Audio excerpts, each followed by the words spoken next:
पार्टीका सर्दै अध्यक्षलाई कपिलवस्तु जिल्लाले सम्मान गर्ने कार्यक्रम राखेको छ। उहाँलाई सम्मान गराउन लिइदिनको निम्ति अनुरोध गर्दै उपकिसान सङ्घ जिल्लाका अध्यक्ष निर्वाचित वडा अध्यक्ष हाम्रो पार्टीका अध्यक्ष पनि हुनुहुन्छ अनुप कुमार चौधरीलाई पनि अध्यक्ष कमरेड प्रचण्डलाई आफ्नो फाइल सहित थोरै ब्रिफिङ गर्नको निम्ति अनुरोध गर्दछु। यसै गरी मिटर ब्याज पीडितहरूले एकछिनपछि मिटर ब्याज पीडितहरूले पनि आफ्नो थोरै समय लिएर अभिवादन भन्न चाहन्छु। आज प्रवेश गर्ने कमरेडहरूमा हुन त सबै जात जाति भाषा भाषी विभिन्न राजनीतिक दल परित्याग गर्ने सबै हुनुहुन्छ, तर त्यो मध्ये असाध्यै महत्त्वपूर्ण नेताहरू चाहिँ मुस्लिम समुदायबाट हुनुहुन्छ। मुस्लिम समुदायलाई अभिवादन। तपाईहरुको हाम्रो पार्टीप्रतिको भरोसा, पार्टीप्रतिको विश्वास जसरी प्रस्तुत गर्नु भएको छ, म विशेष रूपले धन्यवाद भन्न चाहन्छु। महत्त्वपूर्ण युवा नेतादेखि हिजो हाम्रो पार्टीबाट संविधान सभामा प्रतिनिधित्व गर्ने वरिष्ठ नेताहरूसम्म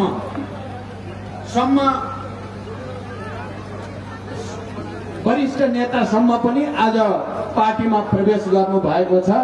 म उहाँहरू सबैलाई फेरि एकचोटि यो मञ्चबाट बधाई भन्न चाहन्छु, पार्टीमा स्वागत गर्न चाहन्छु। उहाँहरूलाई समुचित जिम्मेवारी दिइने कुराको विश्वास पनि म व्यक्त गर्न चाहन्छु र तपाईहरुले आफ्नो क्षमता अनुसार जनताको सेवा गर्ने, जनताको विकास र समृद्धिको यात्रामा सहभागी हुने अवसर प्राप्त गर्नुहुनेछ। हामी यो तराई मधेस जागरण अभियान हुलाकी मार्ग केन्द्रित नै किन गर्यौं, म थोरै यो बारे तपाईहरुलाई जानकारी गराउन चाहन्छु। लामो समयदेखि हुलाकी मार्ग निर्माणको प्रक्रिया अवरुद्ध थियो। मैले 73 मा दोस्रो पटक नेपाल सरकारको प्रधानमन्त्री हुँदा भारत भ्रमणमा गएको बेलामा हुलाकी मार्ग निर्माणको काम रोकिएको बारे गम्भीर ढंगले त्यहाँका प्रधानमन्त्री नरेन्द्र मोदीजीसँग कुरा गरेको थिए र पहिलेको समझदारी अनुसार भारत सरकारले यो निर्माण प्रक्रियामा सहयोग गर्ने कुरा के हो भन्ने कुरा गरेपछि मोदीजीले त्यसलाई अगाडि बढाउने हो, तपाई नेपाल फर्केर हुलाकी मार्ग निर्माण प्रक्रिया सुरु गर्नुहोस् भनेपछि मैले त्यहाँबाट भारतबाट फेरि देश फर्केपछि सिराहा जिल्लाको बरियारपट्टी भन्ने ठाउँमा गएर हुलाकी मार्गको शिलान्यास सुरु गरेको थिएँ र त्यहाँबाट यहाँसम्म आउँदा हुलाकी मार्गको धेरै भाग निर्माण भइसकेको छ, भइरहेको छ। कयौं पुलहरू र कतिपय ठाउँहरूमा अझै हुलाकी मार्ग निर्माण हुन बाँकी छ। हामीले यो हुलाकी मार्ग निर्माणको निम्ति माओवादी केन्द्र र त्यसको नेतृत्वको हैसियतले, प्रधानमन्त्रीका हैसियतले मैले विशेष पहल गरेको कारण हुलाकी मार्गसँग र हुलाकी मार्ग वरिपरि बस्ने नेपाली जनता, ती मजदुर किसानहरू, आदिवासी जनजातिहरू, दलित महिलाहरू, मधेसी मुस्लिमहरू र सबै समुदायप्रति हाम्रो विशेष जिम्मेवारी रहेको मलाई महसुस हुने गर्दछ। त्यसकारण नेपालको इतिहासमा पहिलो पटक माओवादी केन्द्रले नै हुलाकी मार्ग केन्द्रित पूर्व पश्चिम अभियान सञ्चालन गर्ने साहस गर्यो र त्यसैको परिणाम आज बहादुरगञ्जमा तपाई हजारौंको संख्यामा उपस्थित जनसमुदायको अगाडि हाम्रो टिम आइपुगेको छ र तपाईहरुलाई मैले सम्बोधन गर्ने अवसर प्राप्त गरेको छु। यो पहिलो कुरा। दोस्रो कुरा, हुलाकी मार्ग नेपालको दक्षिणी सिमाना नजिक बस्ने नेपालीहरूका निम्ति एउटा लाइफ लाइन हो, यो एउटा जीवन रेखा हो। हुलाकी मार्गले यस क्षेत्रका जनताको आर्थिक जीवनमा एउटा ठूलो रिभोल्युसन, क्रान्ति ल्याउन सक्छ भन्ने हाम्रो विश्वास छ। नेपाल सरकारबाट, नेपालको राज्यबाट सबभन्दा बढी विभेदमा पारिएको, सबभन्दा बढी अपमान गरिएको र यहाँ शिक्षाको दृष्टिले, स्वास्थ्यको दृष्टिकोणले, भौतिक पूर्वाधारको दृष्टिकोणले धेरै पछि पारिएको क्षेत्र हो यो हुलाकी मार्ग वरिपरिको क्षेत्र र यहाँको जनता। हामीले हुलाकी मार्ग केन्द्रित अभियान चलाउनुको हाम्रो तात्पर्य यस क्षेत्रका जनतामा जागरण ल्याउनु मात्रै होइन, हाम्रो पार्टीले यस क्षेत्रका जनताका समस्याहरूलाई प्रत्यक्ष रूपमा अध्ययन गरेर बुझेर यहाँका जनताकै मुखबाट जनताकै सँग बसेर जनतासँगै खाएर यहाँका समस्या र पीडाहरू के छन्, यहाँको जनताले के महसुस गरेका छन् भन्ने बुझेर काठमाडौँमा सदनमा ती आवाजहरूलाई घन्काउने, सडकमा पनि ती आवाजहरूलाई लैजाने, बजेट निर्माणमा पनि यहाँका जनताका आवाजहरूलाई प्राथमिकता दिने, भौतिक पूर्वाधार सडक निर्माणदेखि कृषिमा सुधार, कृषिमा क्रान्ति ल्याउने उपाय, सिंचाई, मलखातका समस्या। मैले आफू प्रधानमन्त्री हुँदा 12 अरबबाट एकैचोटि 30 अरब पुर्याएर मलखातको समस्या हुन, किसानलाई समस्या हुन दिइएको थिएन। तर अहिले फेरि दलाल र बिचौलियाहरूले सेटिङ गरेर किसानहरूलाई अहिले फेरि मलखातको अभाव भोग्नु पर्ने बाध्यता भएका छ। त्यसका विरुद्ध लडाईँ लड्न पनि हामी तपाईहरुसँग यो अभियानमा छौं। त्यसै गरी शिक्षा, स्वास्थ्य, रोजगारी जस्ता क्षेत्रमा जसरी यस क्षेत्रका जनतालाई विभेदमा राखिएको छ, अपमान गरिएको छ, उनीहरूको स्वाभिमान फिर्ता ल्याउन, आत्मसम्मानका लागि पनि हामीले हुलाकी मार्ग केन्द्रित अभियान जरुरी छ भनेर झापादेखि यो अभियान सुरु गरिएको हो।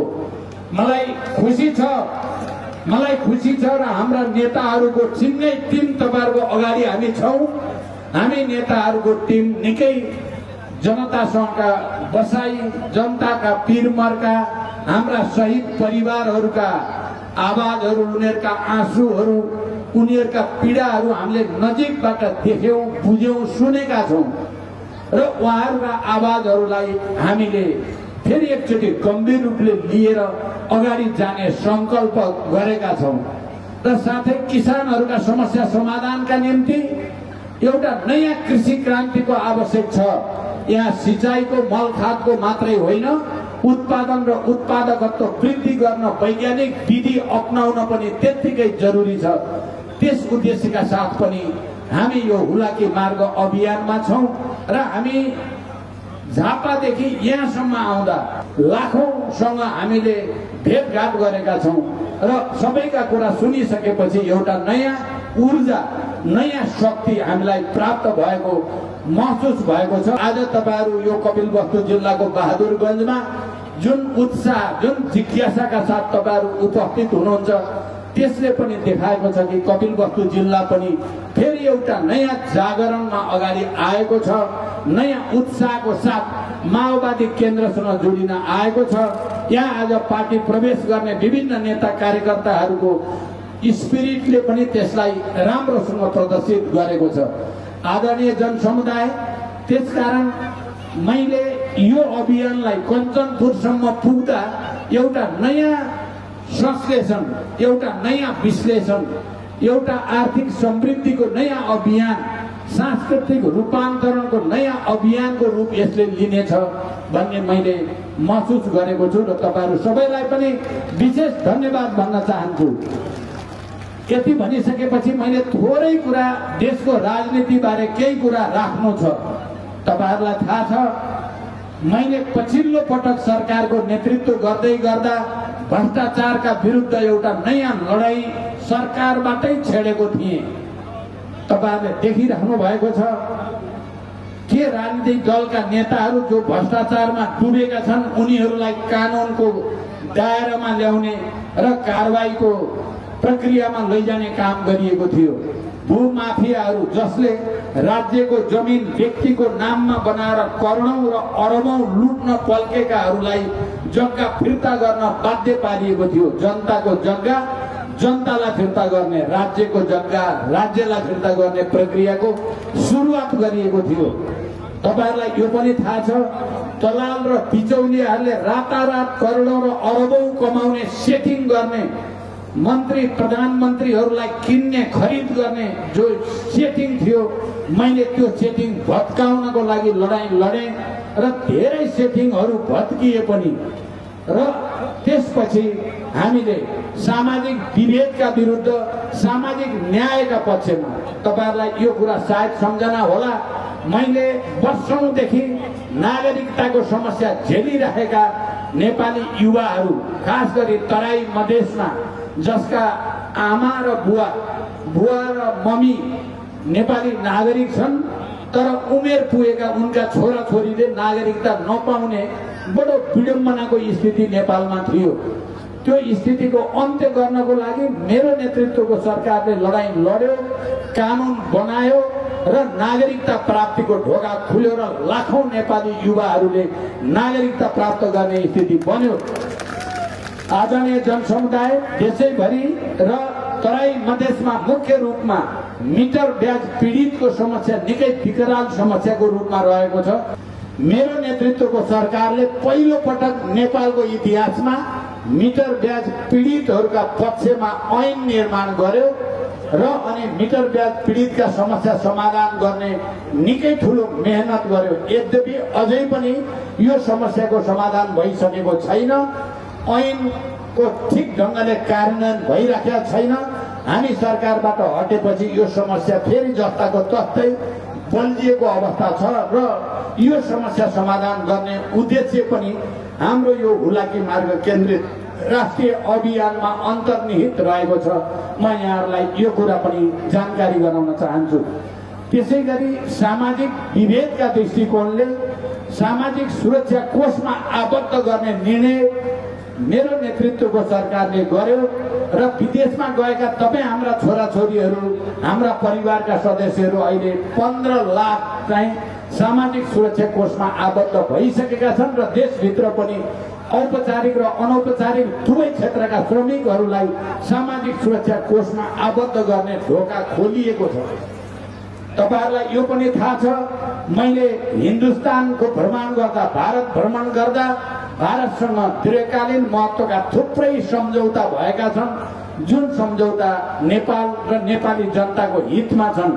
चाहे त्यो विद्युतसँग सम्बन्धित सम्झौता 10,000 मेगावाट तपाईहरुले सुन्नु भएको छ, या कृषिमा क्रान्ति ल्याउनको लागि भएका सम्झौताहरू, या बोर्डरमा आईसीपी इन्टिग्रेटेड चेक पोस्ट चाहिँ खडा गर्नका लागि भएका सम्झौताहरू, या नेपाल, भारत र बंगलादेशका बीचमा त्रिदेशीय विद्युत व्यापार सम्झौताको सहमति, यी सबै दूरगामी महत्त्वका। तपाईँ हामी जीवित रहँदा मात्रै होइन, तपाईँ हामी मरेपछि पनि हाम्रा छोराछोरी नाति नातिनले पनि यसबाट लाभ लिन सक्नेछन्, त्यसकालका सम्झौता भए।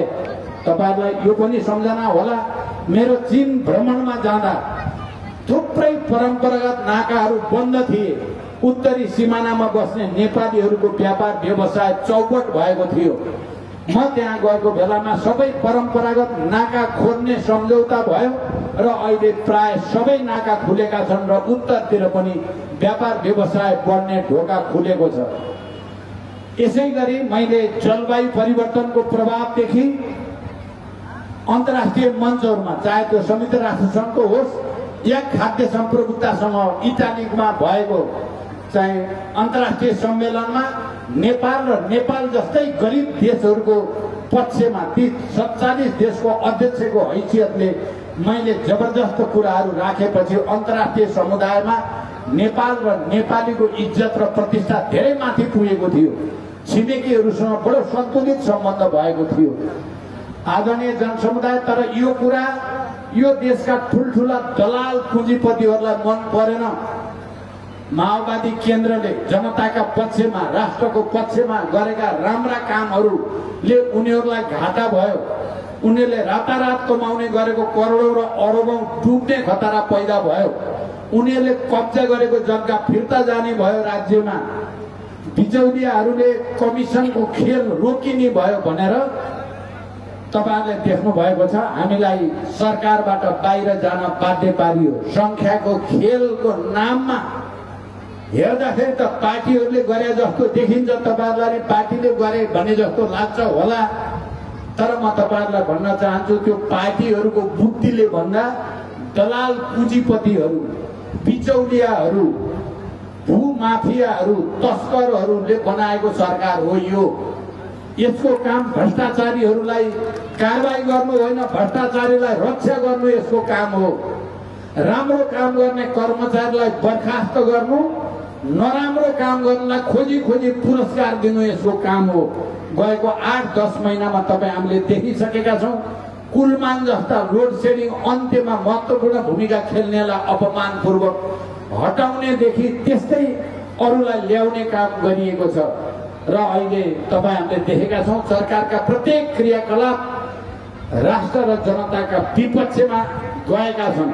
छिमेकीहरूसँगको सम्बन्ध बिग्रिएको छ। अन्तर्राष्ट्रिय इज्जत र प्रतिष्ठा नेपालको कमजोर भएको छ। अहिले नेपाली कांग्रेसका सबैजसो मन्त्रीहरू अब सरकारको विरोधमा बोल्न थाल्नु भएको छ। नेपाली कांग्रेसका नेताहरू बोल्न थाल्नु भएको छ। बिस्तारै एमाले भित्र पनि उकुस मुकुसको वातावरण देखिएको छ र यो सरकार, मैले त भनेको थिएँ, यो सरकार हामीले फाल्न बल गर्न पर्दैन, आफ्नै बोझ थाम्न नसकेर यो ढल्छ भनेको थिएँ मैले। आजभोलि तपाईहरुले हेरिराख्नु भएको छ। सायद केही समयको मात्रै मेहमान हुने स्थिति देखिसकिएको छ। तपाईहरुले मलाई राम्रो काम गर्न खोज्दा खोज्दै, भ्रष्टाचार नियन्त्रण गर्न खोज्दा खोज्दै, भूमाफियाहरूलाई नियन्त्रण गर्न खोज्दा, सामाजिक विभेदको अन्त्य गरेर सामाजिक न्याय स्थापित गर्न खोज्दा, आर्थिक संकटबाट आतंकित बनेको देश र जनतालाई आर्थिक सुधार, बैंक ब्याज दर घटाउनेदेखि सुधारका विभिन्न उपाय अवलम्बन गर्न खोज्दा खोज्दै अन्तर्राष्ट्रिय सम्बन्ध सुधारेर नेपालको प्रतिष्ठा विश्वभरि, तपाईलाई थाहा छ अहिले हामी लुम्बिनीमा छौं। मैले राष्ट्रसङ्घमा गएको बेलामा राष्ट्रसङ्घका महासचिवलाई जलवायु परिवर्तनबाट नेपालमा परेको नकारात्मक प्रभावलाई अध्ययन गर्न र नेपाली जनताको शान्तिको चाहनालाई हेर्न तपाईँ नेपाल आउन पर्यो भने उहाँ आउनु भयो। तपाईँ हामीले देख्यौं उहाँ एभरेस्ट बेस क्याम्पमा जानुभयो, अन्नपूर्ण बेस क्याम्पमा जानुभयो र यही लुम्बिनी गौतम बुद्धको जन्मस्थलमा आउनुभयो। मैले र राष्ट्रसङ्घका महासचिवले एकै ठाउँबाट विश्व शान्तिको लागि सम्बोधन गर्यौं। त्यति बेला युक्रेन युद्ध चलिरहेको थियो, उता इजरायल र हमासका बीचमा नयाँ सिराबाट लडाईँ छेडिएको थियो। त्यस्तो बेलामा संयुक्त राष्ट्रसङ्घका महासचिव र मैले एकैसाथ एउटै मञ्चबाट विश्व समुदायलाई सम्बोधन गरिएको थियो। यो तपाईँ हामी सबैको निम्ति, तपाईँ लुम्बिनीवासीहरूको निम्ति अझ खास गरी एउटा ठूलो गर्वको विषय थियो। तर अहिले सरकारले यी सबै हाम्रा प्रतिष्ठाहरू, हाम्रो गर्वहरूलाई नराम्रोसँग चाहिँ धुलोमा मिलाउने कोसिस गर्दैछ। जनताको हक र अधिकारका विरुद्ध काम गर्ने उद्देश्यका साथ दलाल र बिचौलिएको पक्षमा लाग्यौ। संख्या तिमीहरूको तागत छ। म अब सम्पूर्ण नेपाली जनताको बीचमा जान्छु। जनताको तागत लिएर यही सदनमा तिमी भ्रष्टाचारीहरूलाई कारबाही गर्ने गरी फेरि आउनेछु भनेको थिएँ र त्यही उद्देश्यका साथ अहिले हामी यो तराई मधेस जागरण अभियानमा छौं। म तपाईहरुलाई विशेष रूपले भन्न चाहन्छु, अहिले हामी यो अभियानमा आउँदै गर्दा सरकारका गलत क्रियाकलापबाट एक थरी प्रतिक्रान्तिकारी भन्छौं हामी, प्रतिगमनकारी पनि भन्छौं, सामन्ती निरङ्कुशतावादी पनि भन्ने गर्छौं। ती सामन्ती तत्त्वहरू इतिहासमा मिल्काइसकिएका धेरै नराम्रा काम गरेर देशलाई 250 वर्षसम्म शासन गरेर नेपाललाई संसारकै गरिब देश बनाउने राजाहरू नै हुन्। देशका प्राकृतिक सम्पदाहरूलाई दोहन गर्ने को हो? देशका बहुमूल्य मूर्तिहरू बेचबिखन गर्ने, तस्करी गर्ने को हुन्? महिलाहरूमाथि दिन दहाडे बलात्कार गरेर हत्या गर्ने नमिता संहितालाई पोखराको नदीमा फाल्ने को हुन्? के नेपाली जनताले बिर्सेका थिए र बिर्सिन्छन् र कहिल्यै? तैपनि सरकारको नराम्रो कामबाट निरुत्साहित भएका जनता, असन्तुष्ट भएका जनता एकचोटि फेरि राजावादीहरूको विभ्रममा पर्ने खतरा देखा पर्यो र हामीले यो अभियानलाई बीचमै रोकेर हामी काठमाडौँ गयौं। तपाईहरुले देख्नुभयो, गएको चैत 15 गते हामीले पहिला घोषणा गरे अनुसार भिरकुटी मण्डपमा झण्डै 1 लाख भन्दा बढी जनता उतारेर गणतन्त्रका पक्षमा, संघीयताका पक्षमा, समावेशिताका पक्षमा, महिला, दलित, आदिवासीहरूका पक्षमा, मधेसी मुस्लिमहरूका पक्षमा, सबै आदिवासी जनजातिदेखि सबै उत्पीडितहरूका पक्षमा हामीले आवाज घन्कायौं। तपाईहरुले देख्नुभयो त्यो विशाल प्रदर्शन र सभा बडो संयमित, बडो शालीन, अनुशासित र भव्य रह्यो। अहिले त आजसम्म पनि मलाई त्यो सभाको भव्यता, त्यसको अनुशासन, त्यसमा प्रदर्शित भएको लोकतान्त्रिक चरित्र देखेर विश्वभरिका नेताहरूले अहिले पनि मलाई बधाई पठाइराखेका छन्। तपाई माओवादीहरूलाई आरोप लगाउँथे उल्टो, तर नेपालमा त अहिले सबभन्दा धेरै लोकतन्त्रवादी, गणतन्त्रवादी, अनुशासित, संयमित, शालीन त माओवादी नै रहेछ। तपाईहरुलाई बधाई छ भनेर बधाई दिनेहरूको अहिले पनि लाम लागिराखेकै छ। आदरणीय जनसमुदाय, यसको साथै त्यही दिन 3 कुनेमा राजावादीहरूले राखेको सभा के भयो तपाईहरुले पक्कै मिडियाबाट देख्नु भएको छ, पत्र पत्रिकामा पढ्नु भएको छ, टिभीहरुमा हेर्नु भएको छ। त्यहाँ एउटा आततायी मण्डलले गुण्डागर्दी, हत्या, हिंसा, लुटपाट, आगजनी सबै खालका विकृतिहरू त्यही दिनको एउटा सभामा देखियो भने एउटा भव्यता र शालीनता, लोकतान्त्रिक मान्यताको मर्म अनुसार अर्को सभा देखियो समाजवादी मोर्चाको। त्यसकारण आदरणीय जनसमुदाय, हामी अहिले पनि आज हामी फर्किँदैछौँ, भोलि फेरि अर्को सभा गर्दैछौँ हामीले काठमाडौँमा। देशभरिका नेवारहरूलाई केन्द्रित गरेर खबरदारी सभा हामी अर्को गर्दैछौँ र यो प्रतिगामी षड्यन्त्र, हत्या, हिंसा, आतंक मचाउने, अराजकता मचाउने र इतिहासको चक्का पछि फर्काउन चाहनेहरूलाई हामी फेरि एकचोटि त्यहाँबाट खबरदारी गर्दैछौँ। त्यसकारण अहिले हामी तपाईहरुको साथमा, तपाईहरुको अगाडि यही अपील गर्न आएका छौँ। यो देशका सबै उत्पीडितहरूको निम्ति, मधेसीको निम्ति, मुस्लिमको निम्ति, विशेष गरी म आज धेरै मुस्लिम कम्युनिटीका नेताहरू पार्टी प्रवेश गरेको देखेँ। त्यसो भएको हुनाले तपाई मुस्लिमहरूको आत्मसम्मान, तपाईहरुको पहिचान र अधिकारको लडाईँ मुख्यतः माओवादी केन्द्रले लडेको हो र तपाईले आज जे प्राप्त गर्नु भएको छ माओवादीका कारण प्राप्त गर्नु भएको छ। तपाई सबै मधेसी जनसमुदाय जसले अहिले मधेसी आयोगदेखि, मधेस प्रदेशदेखि मधेसले जे जति अधिकार प्राप्त गरेको छ पहिचानको, त्यो माओवादी केन्द्रको लडाईँको कारणले नै प्राप्त गरेको हो। आदिवासी जनजाति महिलाहरू 33% केन्द्रमा, 40% स्थानीय तहमा त्यो महिलाहरूको त्यो पहिचान, त्यो अधिकार के कारणले प्राप्त भयो भन्दा मुख्यतः माओवादी केन्द्रको लडाईँकै कारणले, उसैको जागरणको कारणले पैदा भएको। आज यो देशका सामन्तहरू, नोकरशाह र दलालहरूलाई सहिसक्नु भएको छैन। गाउँघरका गरिब महिलाहरूलाई नेता मान्नु पर्ने, सलोट ठोक्न पर्ने मन परेको छैन दलालहरूलाई, बिचौलियाहरूलाई। त्यसो भएर यसलाई के गरी उल्ट्याउने भनेर उनीहरूले जोडबल गरेका छन्। मुस्लिमले प्राप्त गरेको पहिचान उनीहरूलाई मन परेको छैन, मधेसीको अधिकार मन परेको छैन। त्यसकारण कुनै न कुनै रूपमा उनीहरूले जनतालाई भ्रम दिएर यो प्रगतिलाई, हजारौं शहीदहरू, हजारौं बेपत्ता योद्धाहरूको त्याग र बलिदानबाट प्राप्त भएको यो जागरण र परिवर्तन उल्ट्याउने दुस्साहस गर्दैछन्।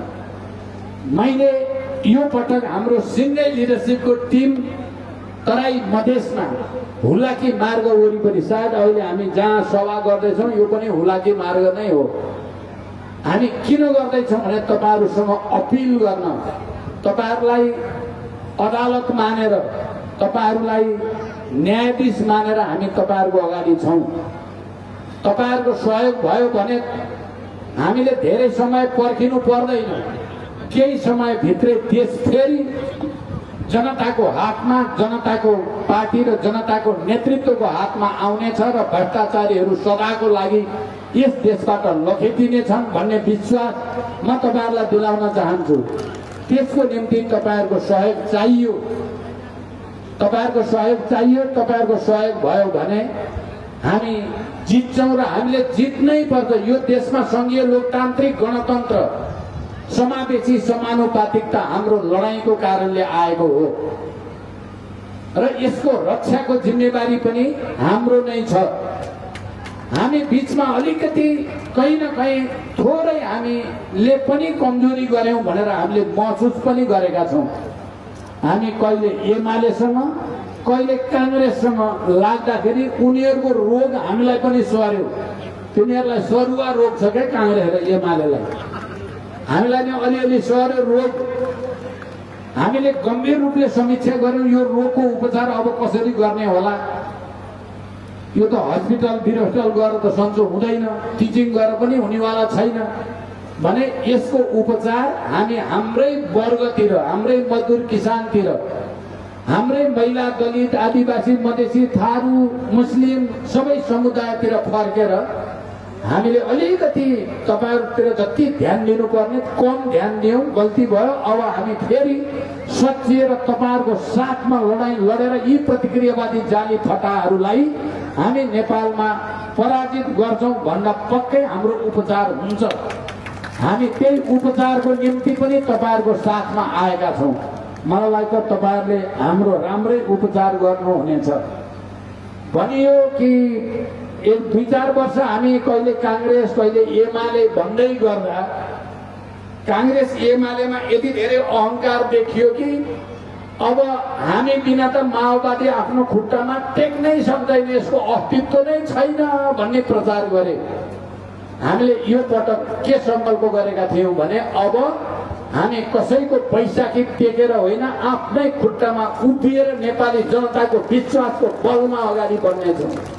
तपाईहरुले देख्नुभयो उपचुनावमा हामी देशको 1 नम्बर पार्टी भयौं। पूर्व प्रदेशमा धेरै उपचुनाव भए, पालिका प्रमुखदेखि वडाहरू धेरै ठाउँमा हामी 1 नम्बर पार्टी भयौं। 2 नम्बर नेपाली कांग्रेस झर्यो, 3 नम्बरमा एमाले झर्यो। हामीले प्रमाणित गरेर देखायौं। तपाईहरुले देख्नुभयो पत्रकार महासंघको चुनावमा थुप्रै ठाउँमा कांग्रेस एमाले मिले पनि हाम्रा पत्रकार साथीहरूले चुनाव जिते। सायद कपिल वस्तुमा पनि हो, देशभरि हामीले जित्यौं। अहिले भर्खर स्वतन्त्र विद्यार्थी युनियनको चुनावमा पनि ठाउँ ठाउँमा कांग्रेस एमाले मिल्दा पनि हाम्रा विद्यार्थीहरूले चुनाव जित्ने र पहिलाको भन्दा कति हो कति माथि पुर्याउने काम भयो। त्यसकारण हामीलाई अहिले के विश्वास भएको छ भने हामीले बोकेर उनीहरू ठूला भएका हुन्, उनीहरूले बोकेर हामीलाई सानो बनाए। उनीहरूको जालझेलका कारण हामी कहिलेकाहीँ चिप्लियौं, कहिलेकाहीँ ठगियौं। अब हामी ठगिनबाट बचाउने पनि तपाईहरुले नै हो। जनताले मात्रै हामीलाई चिप्लिनबाट बचाउन सक्छ। त्यसकारण पनि हामी तपाईहरुको साथमा छौं। हामीलाई विश्वास छ आउने दिनमा हामी 84 सम्म जाँदा 64 को भन्दा अगाडि बढेर देशको 1 नम्बर पार्टी हामी बन्नु नै छ। तपाईं हामी सबै मिलेर बनाउनु नै छ। साच्चै जनताको हित र यो देशको समृद्धि र समाजवादतिरको यात्रामा जाने हो भने त्यसको विकल्प छैन। हामी आफ्नो कमजोरी सच्याएर जनतासँग मिलेर एउटा नयाँ शक्ति निर्माणतिर हामी आएका छौं। मलाई विश्वास छ तपाईहरुले यसमा साथ दिनुहुनेछ। म अन्तिममा तपाईहरुलाई थाहा छ म हरेक दिन बिहान मर्निङ वाक गर्छु। अहिले मर्निङ वाक मात्रै रहेन, यो एउटा आन्दोलन भइसक्यो। देशभरि हरेक जिल्लामा जहाँ गयो त्यहाँ एउटा नयाँ आन्दोलन, युवाहरूमा एउटा नयाँ जागरण, स्वास्थ्यप्रतिको सचेतता, राष्ट्रिय एकताको प्रवर्धनको अभियान जस्तो बन्न गएको छ। म 70 पार भइसकेको छु, तर तपाईहरुलाई लाग्छ म 70 कटेको बुढो जस्तो लाग्छ त? म त 25-30 वर्षको ठिटो जस्तो गरेर देश र जनताको लागि एउटा अर्को क्रान्ति गर्ने संकल्प लिएर तपाईहरुको अगाडि छु। तपाईहरुले साथ दिनुभयो भने मलाई लाग्छ केही समयभित्र नेपालमा एउटा अर्को आर्थिक क्रान्ति हुन्छ। त्यसले किसानहरुका समस्या समाधान गर्न, मजदुरका समस्या समाधान गर्न, समाजवादको यात्रा सुरु गर्न निकै ठूलो योगदान गर्ने विश्वास मैले लिएको छु। तपाईहरुको साथ हामीलाई चाहिएको छ। हामी तपाईहरुको साथ लिएर यो देशमा सुशासन, सामाजिक न्याय र समृद्धिको नयाँ यात्रा सुरु गर्न चाहन्छौं। धन्यवाद, अभिवादन।